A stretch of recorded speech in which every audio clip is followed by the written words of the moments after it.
Olá pessoal, sejam todos bem-vindos ao nosso primeiro mini curso do Compis 2022. Eu sou o professor Maxwell Ponte, vou estar com vocês durante as próximas horas, de quem está começando agora a assistir.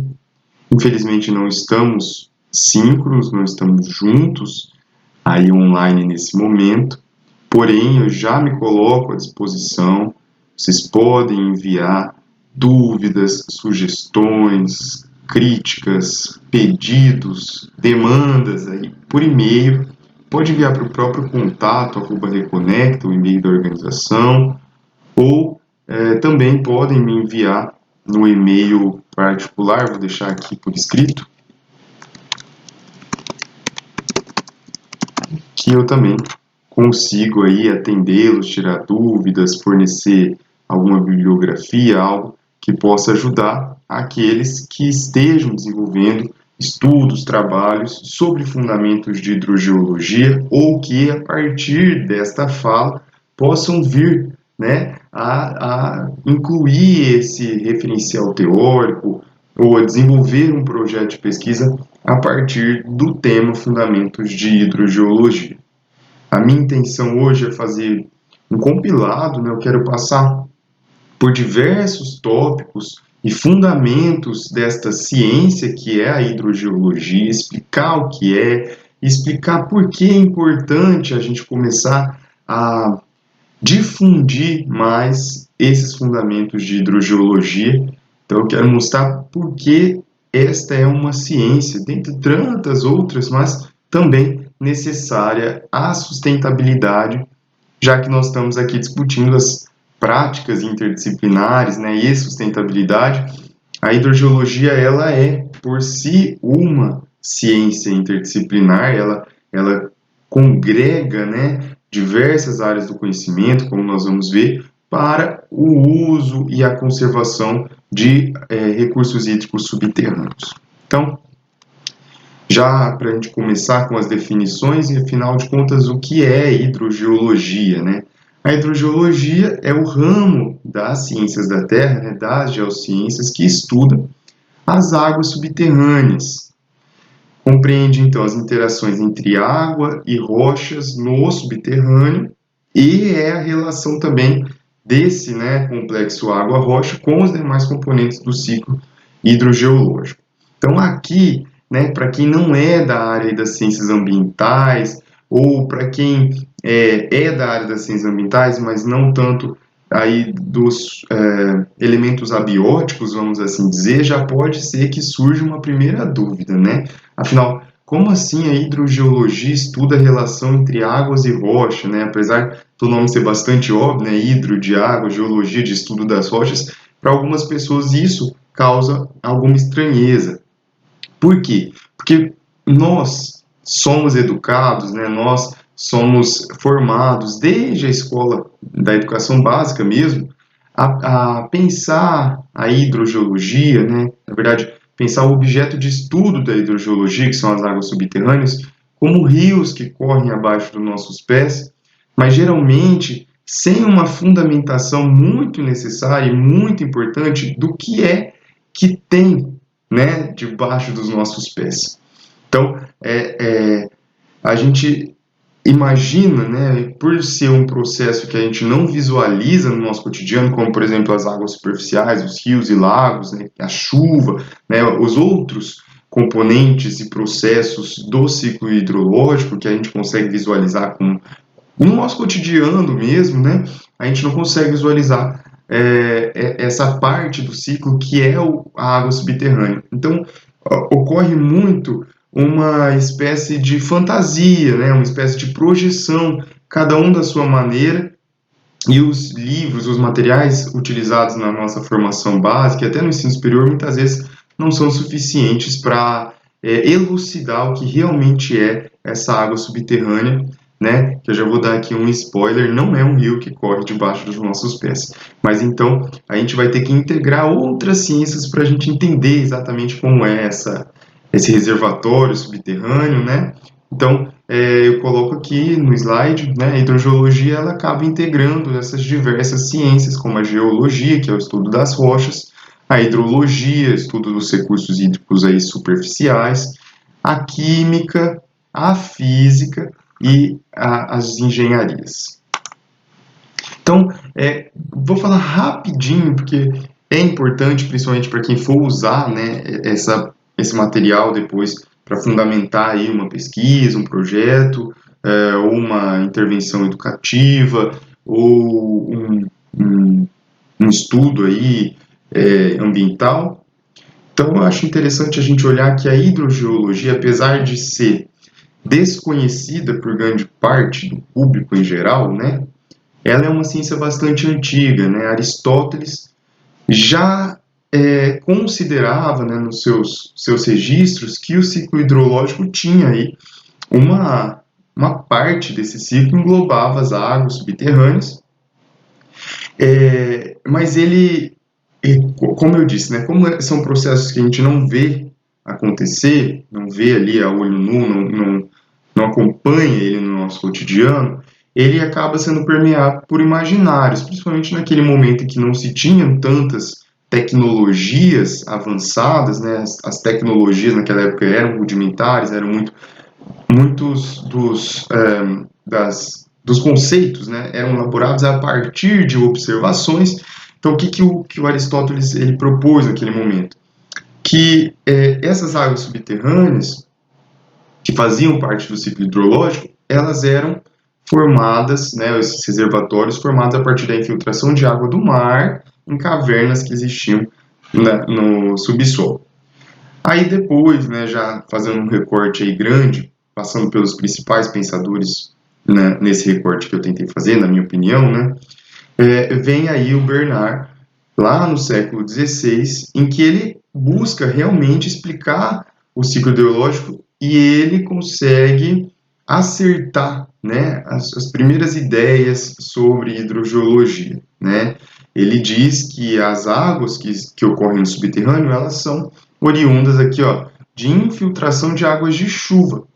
Então, ele já conseguiu, né, fazer aí, estabelecer uma ideia de estudo de recursos hídricos subterrâneos como recursos oriundos da infiltração de água de chuva. Então, ele já contrasta aí com as ideias bem rudimentares dos primeiros pensadores, que aqui eu coloquei o Aristóteles para representar, e ele já consegue fazer esse contraste. Antônio Valesnieri conclui que a água ela sempre seguia a atração gravitacional, né? Isso é muito importante, porque ele é o primeiro a mostrar, né, que a água segue a atração gravitacional, né? Ela tem o seu movimento regido por gravidade, e além disso, ele é o primeiro a mostrar também seções geológicas, né? Então aí, além de pensar que a água que estava lá embaixo era uma água proveniente da chuva, né? Então ele reforça isso dizendo que é proveniente da chuva e que sofre, lógico, a atração gravitacional, nesse momento chamando de escorria para baixo, né? E ele é o primeiro a mostrar também a relação com as seções de rochas. Então, já no fim do século XIX, né, nós temos aí, e no século XX, subsequente, nós temos aí dois dos principais pesquisadores, estudiosos em hidrogeologia, que é o Henry Darcy, que foi aí ele, né, quem trouxe uma das principais leis da hidrogeologia, que é a lei de Darcy, né, que correlaciona, né, o fluxo de um fluido em meio poroso.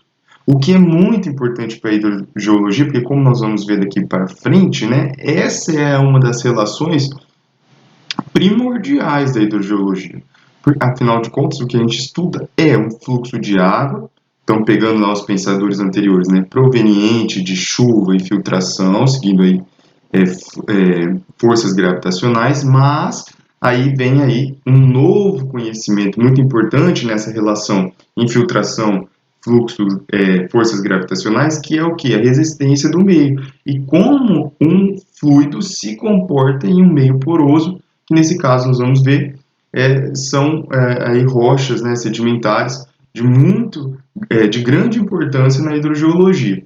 E depois, já no século XX, a hidrogeologia se consolida como uma ciência considerada uma ciência moderna e que vai buscar estudar a heterogeneidade de meios, né? Então, para além de um meio poroso, né, outros meios fissurais, por exemplo, né? Então, vai trazer mais informações da geologia, de estudo de rochas e de meios, né, diversos que constituem esses reservatórios subterrâneos, né? Também vai trazer aí alguns conceitos muito importantes para exploração do uso da hidrogeologia. Então, nesse momento, a hidrogeologia se aproxima muito das engenharias, né, e de estudos de conservação desses reservatórios. Então, o que eu quero fazer como um apanhado, que eu quero que vocês levem desse primeiro momento, né, como essas ideias foram se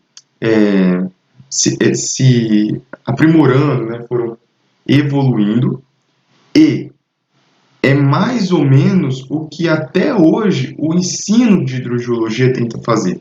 Porque na escola a gente tem aquela ideia ainda um pouco rudimentar, simplista, né, de que o quê? É uma água que escorre no subterrâneo, né? Enquanto o que a gente precisa começar a trazer, né, para a nossa prática, seja uma prática de pesquisa, seja uma prática na engenharia, seja uma prática nos estudos ambientais, ou seja uma prática docente, propriamente dita, né, para que a gente tenha um contributo ao uso sustentável desses recursos subterrâneos, o que a gente precisa começar a fazer é considerar que a hidrogeologia ela vai sempre considerar também a natureza do fluxo de fluidos em meios porosos, né, e para além disso considerar uma diversidade de meios que são aí os recursos geológicos, né, as formações geológicas do subterrâneo. Então, a gente volta naquele momento inicial de pensar o que tem debaixo dos nossos pés, aonde estão esses recursos hídricos subterrâneos, né? Então, é uma prática que eu sou biólogo, também sou professor de ciências e biologia, e essa parte ela fica no currículo de ciências muitas vezes, às vezes no de geografia tem alguns conceitos também, e a gente vai trabalhar isso com os alunos na escola, a gente sempre pergunta, né? O que vocês acham que tem aqui debaixo do pé de vocês? Aí os alunos começam a falar, é o solo, né? Eles falam a terra, é o cimento, embaixo, tem os canos de água, tem os fios de energia, né? Mas eles nunca, aí depois, mas e mais? Você vai instigando, né? E mais abaixo, mais abaixo. Então aí ele já fala, aí tem o núcleo, aí tem o magma, aí tem lava, né? Então ele já traz esses conceitos. Então você vê que existe uma defasagem de pensar que não, embaixo dessa camada de solo, ou dessa camada fininha de ocupação, né, que é o que eles mais trazem, né, o cimento, é a rua, é o fio, é o cano de água, que é o que eles conseguem ver, né, então abaixo disso existe uma formação geológica, né, existe aí uma geologia composta de rochas diversas, então a depender de onde vocês estiverem atuando, vai ser ali uma sequência geológica diferente, né, mas a gente trazer isso para o aluno já é um exercício complicado, né? Então, e nos estudos de ciências ambientais, a gente vê muitas vezes que as pessoas simplificam isso por essa dificuldade consolidada que vem desde a educação básica. Então, a ideia hoje é que esses fundamentos que eu vou trazer aqui auxiliem nessas mudanças de percepção e da forma como a hidrogeologia é abordada.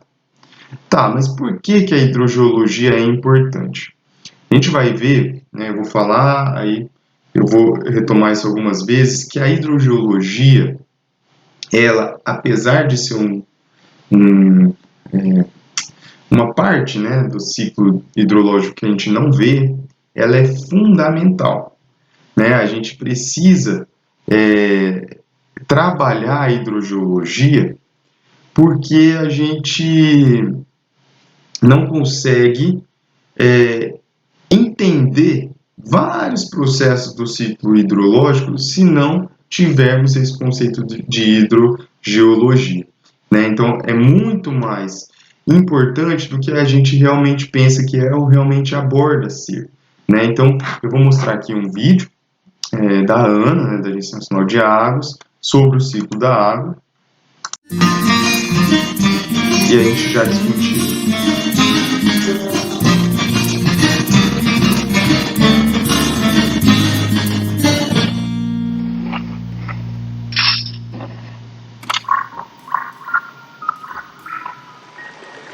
O ciclo da água.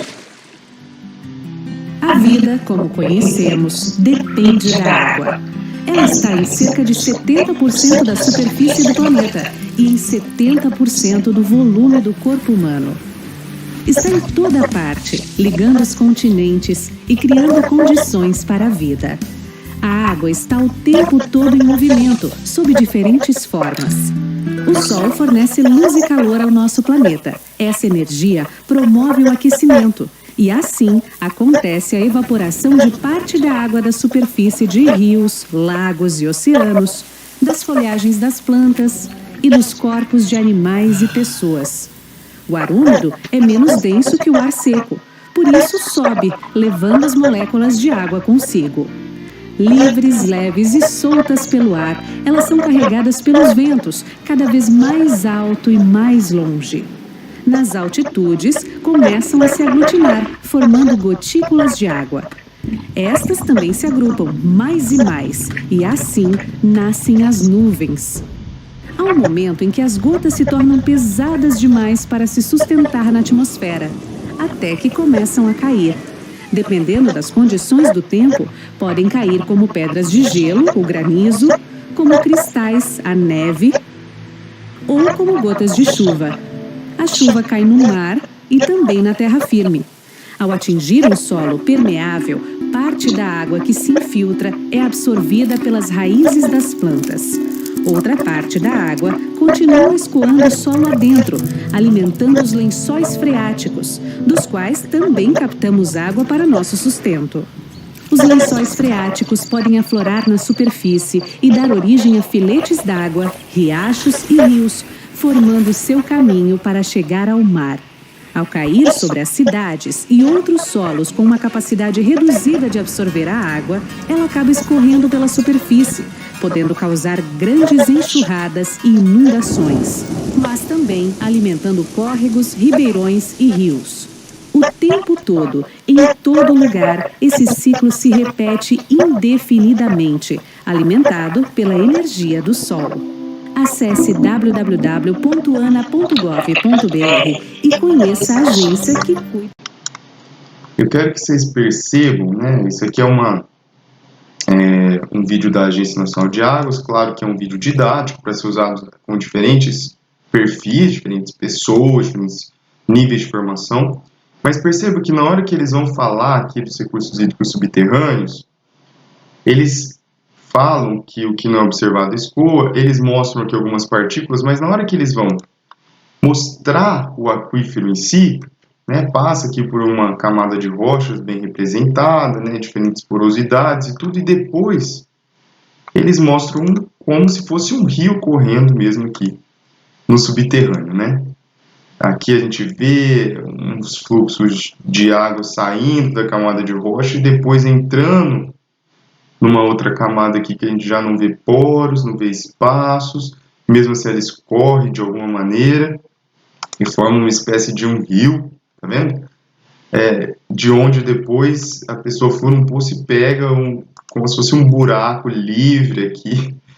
Então, assim, é a Agência Nacional de Águas, é um vídeo de excelente qualidade, porém até eles simplificam num ponto, né, que não é o conceito exato da coisa, né?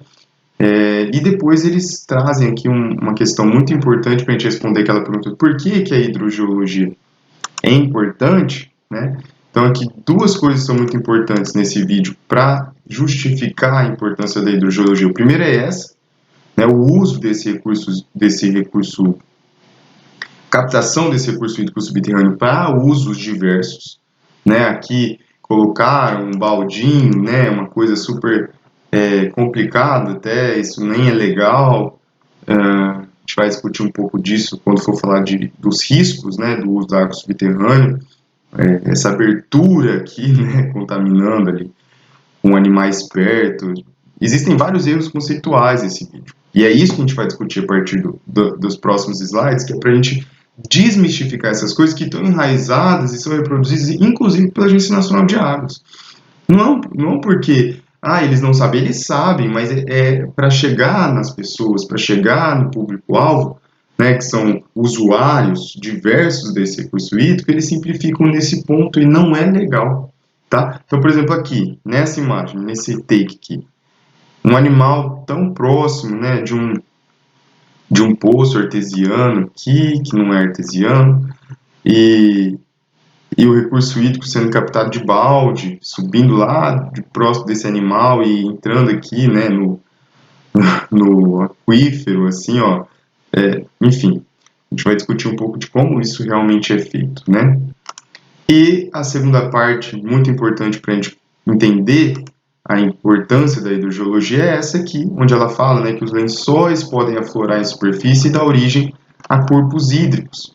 A gente vai ver que nem sempre é dar origem a corpos hídricos formando, né, rios. Eles também são responsáveis pela manutenção e a sobrevivência de muitos rios que não são rios diferentes desses rios que eles trazem aqui no próximo tape, tá? Não é diferente disso, né? Parece que esses rios aqui vieram de cima, de chuva apenas, e aquele rio ali é que é formado pequenininho. Não. A gente vai ver que esses grandes e importantes rios também são alimentados, são formados pelos recursos hídricos que vêm do subterrâneo. Tá? Então, assim, existem diversas simplificações que comprometem a percepção da importância desses recursos hídricos. Deixa eu fazer uma checagem se está gravando aqui. Acredito que sim. Vamos para o próximo slide, então. Então, aqui, né, o ciclo da água em si. É difícil você encontrar uma figura institucional, de um material didático, que represente minimamente bem o ciclo hidrológico subterrâneo. Tá? Eu peguei esse que está em setas, que eu acho que pelo menos ele não fica evidenciando rios que correm no subterrâneo. Né? Então aqui, nós temos dois ciclos hidrológicos, duas partes de ciclo hidrológicos no subterrâneo. Uma que a gente quase não vai discutir aqui hoje, porque já é muito específico da geologia, né?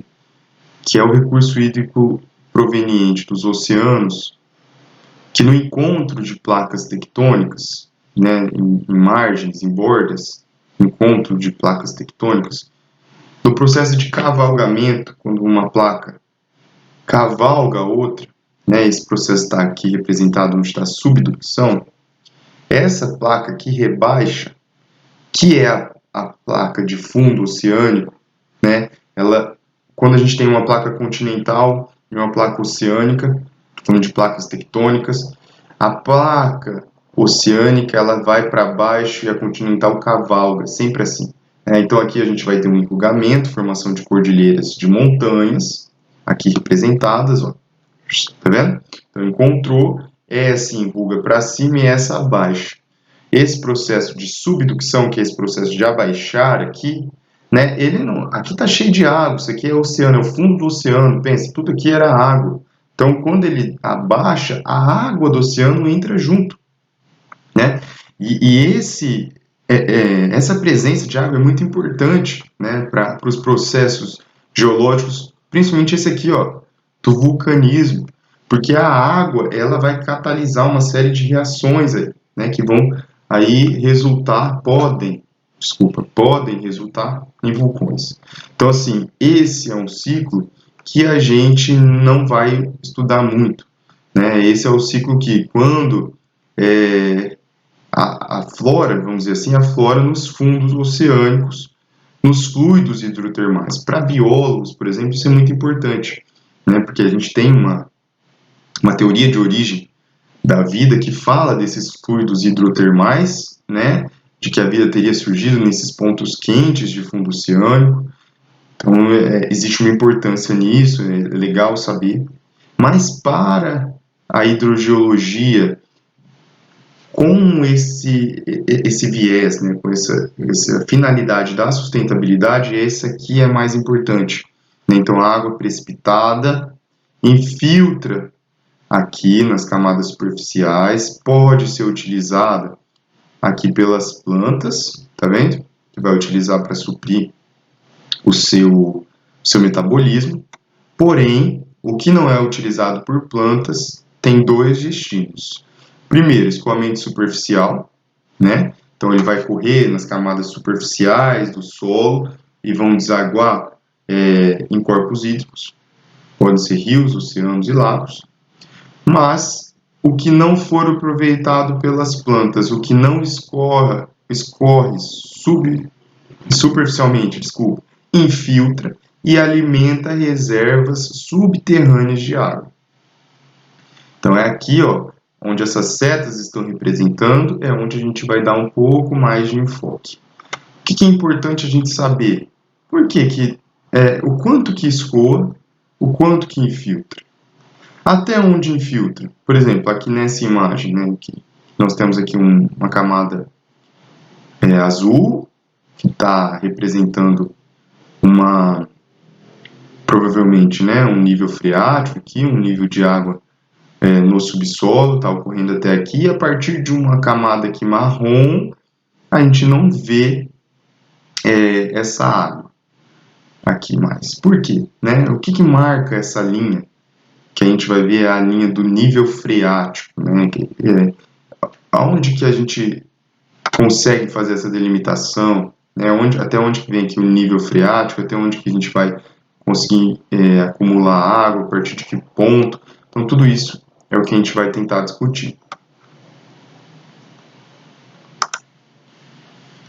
Então, aqui a ligação entre os corpos de água superficiais e os aquíferos, né? Então, aqui, dependendo da permeabilidade do leito do rio, aqui né, o leito, né, o substrato que abarca esse rio, e a diferença de carga potenciométrica, entre o rio e o aquífero, a água pode fluir de um rio para um aquífero ou vice-versa. Então, o que ele está querendo dizer aqui, né? Às vezes, nós temos um nível de água no subterrâneo que ele está acima do nível do rio. Percebe aqui? Ó. Porque aqui a gente tem uma boa cobertura vegetal. Cobertura vegetal tem relação direta com a infiltração de água. Quanto mais cobertura vegetal, mais permeável esse solo tende a ser, né? E mais água a gente tende a ter infiltrando. Então, o nível freático, que é um nível em que as rochas estão saturadas no subterrâneo, aqui, né, eles apontam para um nível potenciométrico, aqui um nível freático mais alto do que o do rio.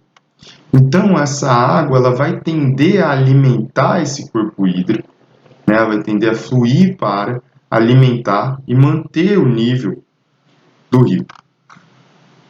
Entretanto, né, se a gente tem aqui uma condição ambiental em que a água não infiltra com tanta facilidade, né, aqui, por exemplo, na cobertura vegetal, provavelmente esse solo ele é pouco permeável, o leito do rio se comunicando com o meio abiótico que é o seu entorno, né, o meio geológico, essa água ela vai fluir pelos poros.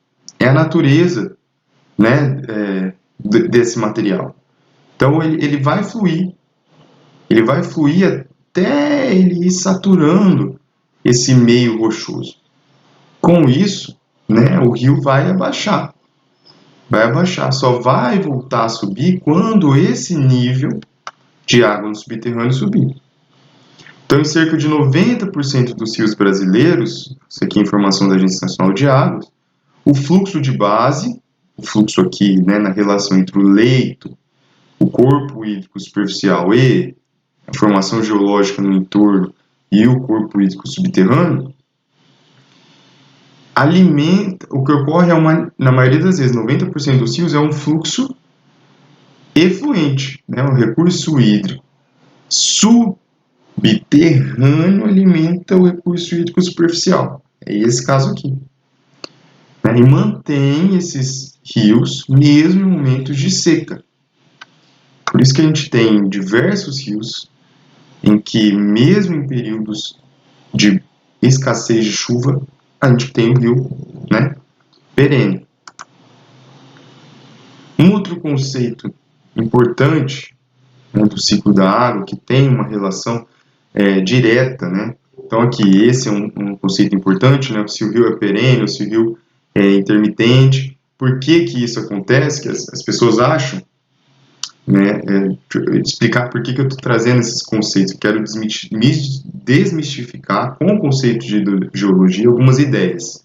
Então a primeira, que muita gente acha que o rio que seca na seca, né, na falta de chuva, é porque ele evapora. E não, é porque ele vai alimentar o subterrâneo.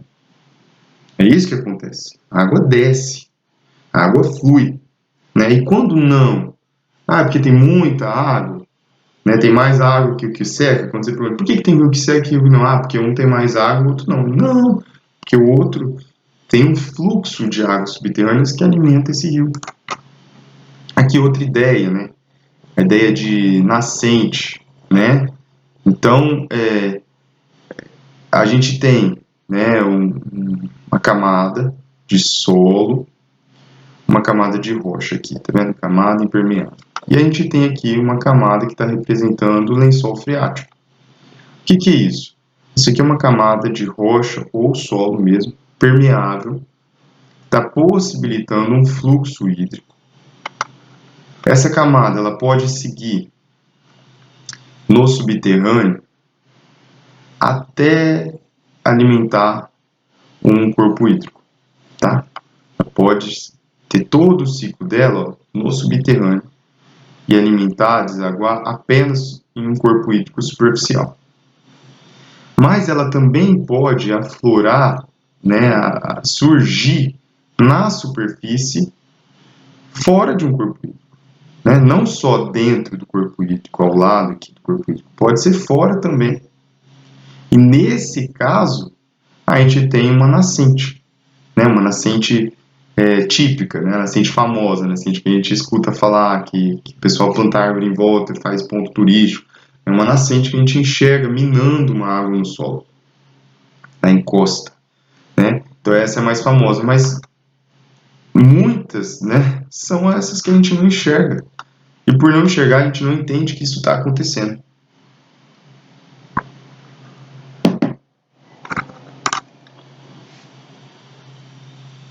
Bem, então, aqui, né, para a gente entender um pouco desse fluxo, né, a gente tem aqui um rio e o aquífero está aqui embaixo. Nesse caso, o rio não tem, né, e esse rio não tem conexão com esse aquífero. O que ele está representando aqui são dois aquíferos, tá? Então, vamos lá. Lembra que eu falei? Hidrogeologia. A gente estuda a relação de rochas e água. Tá? Então, debaixo do nosso pé, a gente tem uma camada de solo, tem uma camada superficial de ocupação, onde a gente usa aqui camada de solo, e abaixo a gente tem as formações geológicas. Algumas rochas, como rochas sedimentares, tendem a ser melhores reservatórios de água, porque elas são porosas. As rochas sedimentares são formadas a partir de sedimentos, que são grãos, então elas tendem a ser porosas. Toda rocha sedimentar é bastante porosa, bastante boa? Não. Se é uma uma camada sedimentar muito antiga, já lá embaixo na sequência litoestratigráfica, né, ali com um peso imenso de outras camadas mais recentes acima dela, já vai ter escape de fluido aos montes aqui embaixo, já vai estar bem mais comprimido, bem menos porosa. Mas a gente pode ter, sim, né, aí corpos geológicos que sejam suficientemente porosos. A gente vai entrar nesses fundamentos, tá? Não me desespera não, não vou deixar vocês aí... desculpa. Vou deixar vocês aí confusos, não. Eu só estou primeiro querendo dar uma provocada aqui em conceitos que a gente não entende. Então, por que tem rio que seca e rio que não? Tem a ver com hidrogeologia, as pessoas não sabem. Né? O que é aquela nascente, aquela água que brota no chão? Não é que está brotando do chão, né? Muita gente acha, ela está vindo de um aquífero. Então, tem conceito de hidrogeologia, né? Então, todo rio está relacionado com o aquífero. Tem aquífero, aqui nesse caso representado, né? Aqui esse hidraulicamente conectado, que tem sim o seu reservatório com rochas conectadas ao leito do rio, mas tem aquífero que não. Tá vendo? Aqui. Essa camada mais escura aqui está representando uma rocha pouco permeável que está isolando esse aquífero aqui, tá? Tornando, né, confinado. Então, nesse caso, ele não tem relação com o rio, ele vai ter relação com o poço. Né? A gente vai falar um pouco disso depois também. Né? Então, aqui, ó, duas camadas impermeáveis, está vendo? E uma camada de movimentação aqui. É bem o que está representado aqui, ó. Essa camada mais escura seria essa verde. Né? Então, nesse caso, esse aquífero não vai alimentar um rio. Ele vai desaguar lá onde essa formação geológica aflorar. Então é como se fosse uma continuidade. Eu juntei duas imagens diferentes, mas é para eu conseguir aqui mostrar para vocês que, nesse caso, esse aquífero não vai alimentar, porque lembra, a gente viu aqui, ó, o aquífero vem alimentando por dentro do leito mesmo, né, no substrato do rio. Aqui não, né? Aqui ele não vai conseguir, porque ele está confinado, ele é um aquífero confinado, ele está desconectado desse leito rochoso aqui de cima, ele está em outra formação e ele está isolado. Então, nesse caso, quando que ele vai conseguir aflorar? Quando essa formação aflorar. Essa mesma formação aqui. Além disso, né? Além de pensarmos quantidade, temos que pensar também a qualidade dessa água. Por quê?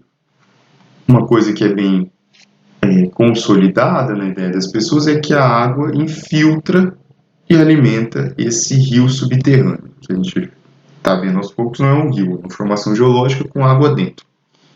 Porém, da mesma maneira que a água da chuva escoa, bom, a água suja também vai escoar, a sujeira superficial também vai escoar. Então, nós temos aqui, ó, depósitos de combustível, pode ter um vazamento, vai escoar. Esgoto, né? A gente tem aí, na maioria dos municípios, 30%, 40%, 50% de escape, né? No tratamento de esgoto, de vazamento de tratamento de esgoto. Aqui, aterro sanitário, né? Claro, já é ilegal, mas ocorre, né? Lixões a céu aberto, sem impermeabilização do solo. Aqui nós temos também, ó, né? Aqui, agrotóxico poluindo o corpo hídrico, um lago poluído, tudo fluindo para baixo. Então, o que a gente percebe aqui? Que essas diversas formas de uso do solo acabam por gerar uma contaminação do recurso hídrico que está abaixo, que é o recurso hidrogeológico, e esse recurso, né, atingindo um aquífero livre. Mas o que é aquífero livre? Já já a gente chega, tá? Mas atingindo um aquífero livre, ele vai ser contaminado. E os poços, olha só, os poços, que captam água em aquífero livre, vai pegar essa água toda contaminada. Lembra aquele vídeo da Ana? Que eu falei para vocês, como é complicado esse vídeo, né? Então esse aqui, eu falei aqui, né? Complicado esse vídeo, mostrando que são captados assim. Isso aqui é um problema de saúde ambiental, saúde pública, né? Que é o que eu estou tentando mostrar aqui. Olha só, esse corpo hídrico aqui contaminado, se for utilizado, vai causar problemas diversos. Ah, tá. Mas então infiltrou, não adianta mais, não dá para usar, aquela região está condenada? Olha aqui.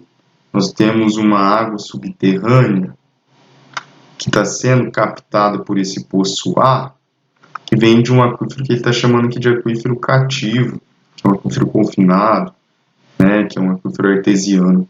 Então, nesse caso, não, porque uma camada de rocha impermeável, aqui essa riscada, né, uma rocha metamórfica aqui, vamos supor, ela impede que esses contaminantes cheguem aqui. Então aqui eu já vou dando evidências de que não é qualquer recurso hídrico que a gente pode utilizar só porque vem do poço, né?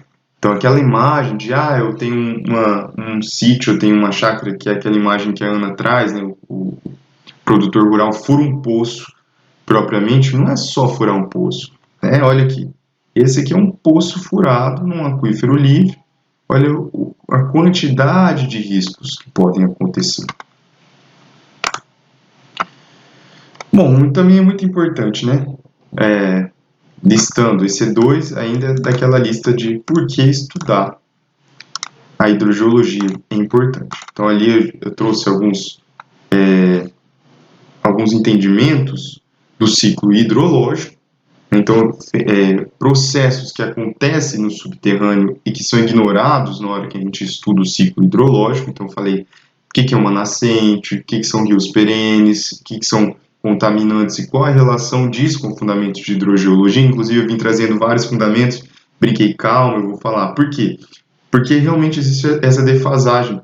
Às vezes eu estou ali explicando, estou falando de aquícoide, estou falando de camadas rochosas de diferentes tipos de rocha, estou falando de permeável, de nível freático. Estou falando isso e a gente já vai percebendo a carência de conceitos de hidrogeologia.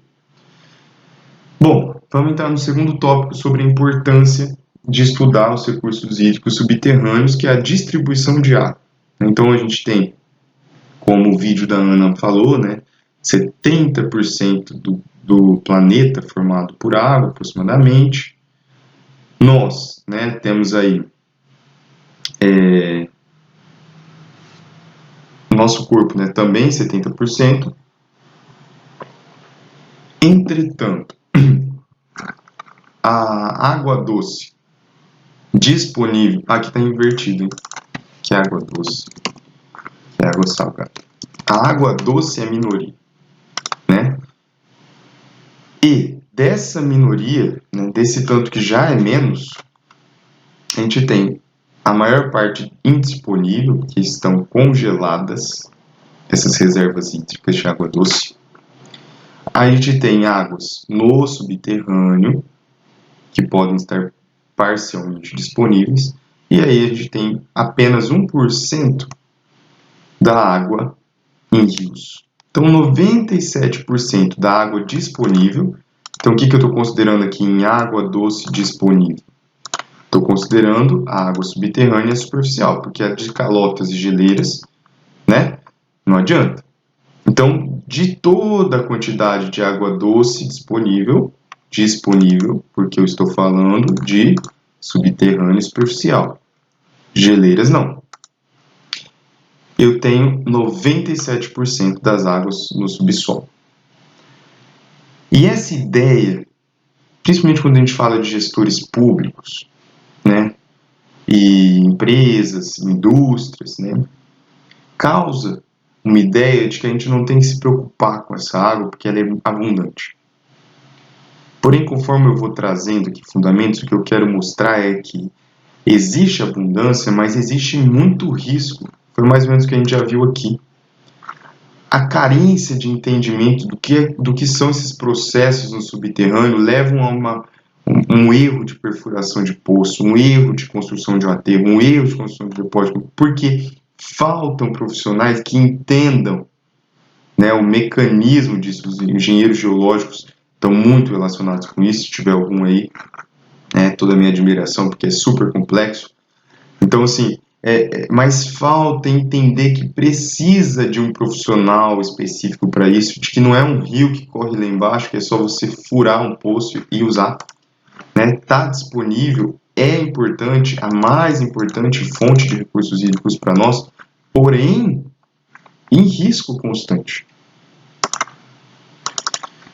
Particularidades que evidenciam esse risco constante aí das águas subterrâneas em relação às águas superficiais. Então, as águas subterrâneas, elas são reservatórios. As águas superficiais não podem ser consideradas assim grandes, importantes reservatórios. Por quê? Porque as águas subterrâneas têm uma grande extensão de reservatórios, de rochas, reservatórios no subterrâneo, e as águas superficiais são corpos hídricos, né, e que acabam também, como a gente viu, sendo aí influenciados pelos fluxos de água do subterrâneo. Esse fluxo ele é lento, então a água move, né? Por isso que eu sempre falo daquele erro conceitual do rio que corre. Nesse caso, a água ela flui, né? Lembra lá de Darcy que eu comentei? É o fluxo de um fluido meio poroso. Então ela vai fluir ao longo aí de poros. Então não é tão rápido como se imagina muitas vezes, como está no imaginário das pessoas. Porque a gente imagina um rio, e um rio, quando a gente vai ali num viaduto, né? Quando a gente observa um rio, ele flui rápido, muito rápido. Então, quando a gente põe na cabeça de um estudante, de um profissional, que a água subterrânea é um rio que corre debaixo da terra, que é assim que a gente muitas vezes escuta, né? Um aquífero é um rio que corre. Existe um erro grave nisso, porque não é. Né? O fluxo é muito lento, são centímetros por dia. Vai depender muito, né, da natureza desse reservatório. As águas subterrâneas têm ampla distribuição territorial, né? Nós temos aí, por exemplo, o aquífero Guarani, ele é internacional, né? Tem aí parte do território brasileiro, do Uruguai, da Argentina. Tem um caráter tridimensional, porque a gente tem que imaginar que esse reservatório de água subterrânea ele é tanto em extensão quanto em profundidade também. Né? Ele é um reservatório mesmo, como se fosse aí uma extensão imensa abaixo. A gente não tem que pensar só como um rio que corre, não. Qual é a espessura desse rio? Qual é a extensão desse rio? Né? Qual é o volume que isso tem? Então a gente fala sempre em volume, né? Ele é um meio heterogêneo. Por quê que é um meio heterogêneo? Porque ele vai depender da natureza geológica. Debaixo dos nossos pés nós temos formações geológicas. São formações de 3 bilhões de anos a 50 mil anos, 150 mil anos. Esses milhões de anos todos registram diversos momentos climáticos, momentos composizacionais aí, né, da nossa Terra, do nosso planeta. Então eles são muito distintos. Nós temos rochas metamórficas, rochas magmáticas, rochas sedimentares. Então rochas metamórficas metasedimentares, né? Então são muitas divergências, né? Então assim, o modo como esse fluxo vai acontecer vai depender, né, dessa heterogeneidade que é do tipo de rocha, mas não só, da forma como isso está organizado, sotoposto, né? Porque a camada no subterrâneo não são camadas de bolo, né? Que a gente olha aquela camada perfeita de bolo, não. Isso é tudo deformado, isso é registro tectônico. Então, a gente tem diferentes alturas. Né? O aquífero Guarani, aflora em superfície lá no município de Botucatu, no estado de São Paulo. Tem lá formações geológicas, né, morros, que afloram e são o aquífero Guarani. São a formação geológica da Bacia do Paraná que corresponde ao aquífero Guarani. Aqui onde eu estou falando com vocês, em São José do Rio Preto, eu tenho o aquífero Guarani a 3.000 metros. Olha a diferença, eu tenho ele lá acima da superfície, aflorando. E eu tenho ele aqui a 3.000 metros abaixo. Eu estou falando de 400 quilômetros de distância, 300 quilômetros de distância. Então, olha só a extensão. Então, lá em Botucatu tem, aqui onde eu estou, tem, lá na Argentina tem. Estou falando de ampla extensão territorial. E estou falando de uma heterogeneidade que é do tipo de rocha, mas também de como essa rocha está. Então, lá em Botucatu, eu estou falando de uma rocha que está acima do solo, ela está na superfície, a água consegue infiltrar nela, porque não tem nada acima dela. E aqui onde eu estou falando de uma rocha 3.000 metros, coberta por uma camada de rocha magmática, que impermeabiliza isso no fluxo superficial. Eu tenho uma camada de rocha do grupo. Então, assim, o que eu quero dizer é muito diferente a estratigrafia. Não é só uma heterogeneidade do tipo, mas também da organização, da sequência de rochas. A água superficial depende de uma variabilidade meteórica, né, como a gente viu, do volume de chuva, né, superficial, de escoamento, para ver se ela vai ser alimentada por um aquífero, se ela vai ceder água ao aquífero. Qualidade do recurso hídrico subterrâneo é pouco variável, lembrando que isso em comparação às águas superficiais, que são totalmente expostas à superfície, então é muito variável aí aos contaminantes, muito mais do que a subterrânea, mas dentro da subterrânea a gente também tem níveis dessa variação. A gente tem a água que é mais variável, o corpo, aquífero que vai ser mais variável e outros que vão ser bem menos. Isso também tem a ver com a formação rochosa. Determinado tipo de rocha, no contato com a água, vai gerar produtos, reagentes, aí, né? Reações e produtos diferentes a depender dos componentes químicos que ocorrem nessa rocha. Então, também tem essa questão da qualidade, que não é só da vulnerabilidade a contaminantes externos, né? É também relacionada à natureza, à composição dessa água. Difícil descontaminação, então corpos superficiais contaminados, né, é difícil acessar, é difícil você drenar, o fluxo é lento, como é que você tira esse contaminante? Então é muito complicado. Você acaba contaminando aquilo regionalmente, se por um lado o contaminante demora mais para se escoar, mas se ele se impregna, um contaminante biológico, um contaminante químico, um metal pesado, a água vai passar por ele. E você acessar aquele corpo geológico, tirar o quê? Vai tirar um bloco de rocha para limpar? Então é muito difícil, né, a descontaminação. Enquanto nas águas superficiais é menos onerosa, mas a descontaminação sempre é complicada. O aproveitamento, né, dos recursos hídricos subterrâneos, ele é aos poucos, né? Então você vai ter que fazer um estudo, vai ter que fazer uma prospecção, vai ter que entender aquela heterogeneidade, ver qual é a extensão possível de usar, pela sequência de rochas que vai ter que ser atravessado, pelo volume de água que tem ali, pela qualidade gerada nessa água, pela natureza das rochas que formam esse aquífero. Tudo isso vai ter que ser estudado para você poder fazer ali um estudo de quando que você vai usar aquela água, quanto ela vai te render, qual é a taxa de fluxo dessa água do subterrâneo para o seu uso, né? Além disso, qual é a taxa de recarga, quanto tempo é viável eu explotar isso e vai ter uma sustentabilidade nesse uso. Então, pode incorrer grandes volumes, mas pode ter um custo alto para isso, né? Pode ser necessário bons bombeamentos, né? E pode ser inviável a longo prazo. Bem, eu trouxe aqui, né, outra comparação, né, para a gente entender. Então, os processos, né, que são gerados a partir da ação da água subterrânea e que evidenciam sua importância. Então, por exemplo, a pedogênese, que é a formação do solo, né, ela, a água subterrânea, os reservatórios de água subterrânea têm uma importância nesse processo.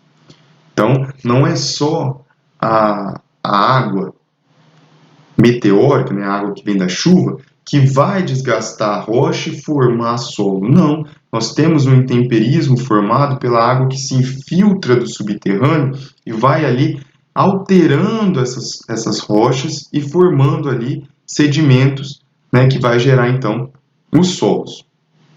Também, né, o fluxo de água na subsuperfície, que a depender dessa estratigrafia, né, dessa sequência geológica, se a gente tiver uma camada de rocha muito impermeável logo ali nas camadas superficiais de morros e encostas, recobertos com uma camada de solo, né, isso gera uma falta de coesão muito complicada e, a depender principalmente disso, a água infiltra, encontra uma camada de rocha já logo ali em cima, né, logo abaixo do solo, uma camada de rocha impermeável. Essa água ela já não consegue fluir, ela vai se acumulando, formando uma camada de saturação desses poros, né, desse solo superficial, ela cria um fluxo hídrico que corre por cima dessa água, dessa rocha impermeável. Então chove, eu não consigo infiltrar, começa a correr em subsuperfície, isso gera escorregamento de encostas, né? Isso gera fluxos de massa. Então é muito importante a gente entender essa relação entre rocha e recurso hídrico para a gente entender também esses fenômenos, né, que acabam sendo fenômenos, né, que ocorrem de escorregamento de encostas. Erosão, solapampas, né, então a água subterrânea também, né, leva aí a desplacamentos de solo, principalmente. Então a gente tem aquelas bossorocas que a gente observa aí nas paisagens, também gerados por esse fluxo, né, de água que vai correndo em subsuperfície. E também, se a gente estiver falando de rochas carbonáticas, né, a gente sabe que o carbonato, né, em reação com a água, formam aí ácidos e a gente tem a dissolução desses meios rochosos carbonáticos e leva aí à formação de cavernas com ductos, né, realmente em subsuperfície. Nesse caso, sim, com rios que correm em subsuperfície. Mais uma vez, tentando convencê-los ainda da importância, né, dos recursos hídricos subterrâneos, né, a gente tem aqui os múltiplos usos dos recursos hídricos, então, subterrâneos, que são utilizados para pecuária, para agricultura, para abastecimento urbano e rural, né? Muita gente acha que a água de abastecimento vem dos rios, né? Geralmente a gente tem aquelas represas que são reservatórios, mas não só, tá? A gente também tem os corpos hídricos subterrâneos, cada vez mais sendo protagonistas nesse abastecimento, né? Que é a água que a gente recebe na nossa casa. A indústria, né? Utiliza para diversos processos, é um dos maiores utilizadores, né, junto com a pecuária e a agricultura, são os três que mais utilizam esses recursos hídricos, tá? Então, o recurso hídrico superficial, ele acaba sendo secundário quando a gente olha para esses três aqui. Na verdade, o que acaba atendendo, abastecendo as demandas altíssimas de recurso hídrico são as formações subterrâneas. Para o invase, né, a água que a gente consome na nossa casa, né, as garrafas, os galões, uso terapêutico, né, existem aí usos medicinais desse recurso hídrico subterrâneo, que está muito atrelado ao turismo, das águas termais, principalmente.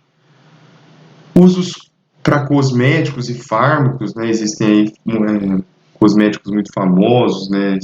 As mulheres costumam conhecer mais quando a gente comenta isso, mas, por exemplo, Vichy, na França, é uma marca muito famosa, muito consolidada, que faz uso de recursos hídricos subterrâneos.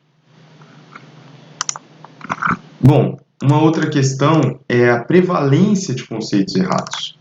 Então, de tudo isso que a gente usou, talvez a maior parte de vocês tenha aí entendido tudo, né, a maior parte, porque são da área de sustentabilidade, mas alguns de vocês possam ter percebido que existem essas carências, né?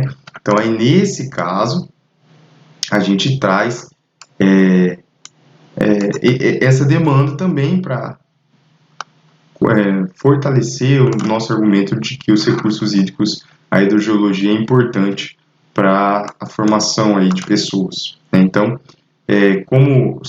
como eu disse, né, são processos ocultos, invisíveis, de subsuperfície, as pessoas têm mais dificuldade de entender. Então é a mesma coisa quando a gente pensa nas placas tectônicas, no tempo geológico, né, no interior da Terra. Então são processos que realmente são mais difíceis de serem ensinados e aprendidos.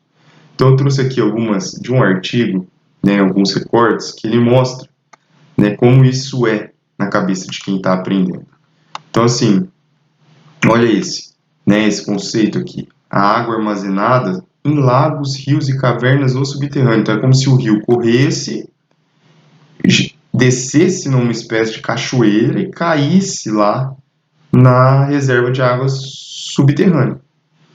Como a gente viu lá em cima, é quase que 90% das vezes o contrário.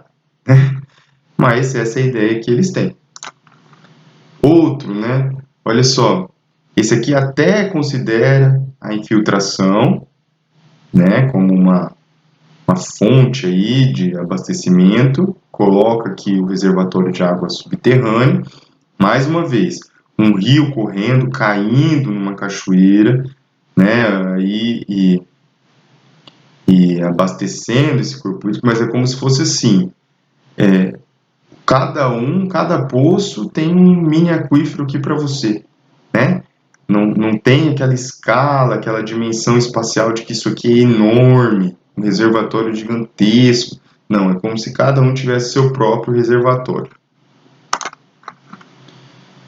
Né? E aí também tem a questão de que nem sempre os estudantes conseguem vincular as ações humanas a esses processos. Esse aqui seria um caso, né, quase perfeito, mas muito difícil de a gente observar, né? A pessoa o estudante que até colocou diferentes tipos de rocha, ele evidencia fluxos mais superficiais, mais subterrâneos, diferentes, a heterogeneidade, né, da sequência litoestratigráfica. Ele coloca aqui, ó, diversos reservatórios, captação de água, até a planta que utilizando. Então esse seria um entendimento quase perfeito, né? Aqui ele isola, né? Tá vendo? O reservatório está aqui embaixo. Aí aqui ele coloca alguma coisa como uma captação de água, algo do tipo, ou prédio, mas não cria relações entre essa ocupação e esse reservatório que para ele está bem mais distante da realidade. E aqui, mais uma vez, a gente consegue ver a ideia de que a água escorre e cai, né, em tubos, ductos, na subsuperfície. E essas carências de conhecimento, elas acabam implicando em quê? Né, numa demanda muito grande para a gestão dos recursos hídricos. Então, a gente precisa de formação de gestores, né, na forma como as pessoas entendem o próprio patrimônio regional, local, né, às vezes existem informações importantes, que nem na minha região aqui, o aquífero Guarani, mas que as pessoas não entendem o que realmente significa, né? A importância de desenvolvimento, captação, e desenvolvimento de técnicos, né? Pessoas capacitadas que trabalham com recursos hídricos, com solo, nas agências de água, nos comitês de bacias, nos próprios docentes, né? Então, existe uma base comum de conhecimento para que a gente consiga fazer a chamada gestão integrada de recursos hídricos, com atenção à conservação dos recursos subterrâneos, que são de extrema importância, né? Então, faltam conhecimentos básicos específicos, faltam reconhecimentos do valor e importância, faltam compreensões da interdependência para que a gente consiga alcançar a sustentabilidade na gestão dos recursos hídricos. Então, tendo passado aí esse primeiro momento, eu vou fazer agora um pequeno intervalo e a gente retoma para eu explicar certinho agora, né, esses fundamentos que eu acabei de dizer que faltam e que por alguns momentos eu devo ter citado e alguns de vocês possam estar pensando assim, meu Deus, o que ele está falando, né? Um hidrogeologuês. Mas agora, vou fazer um pequeno intervalo e eu volto para fazer essa segunda parte aqui do nosso curso.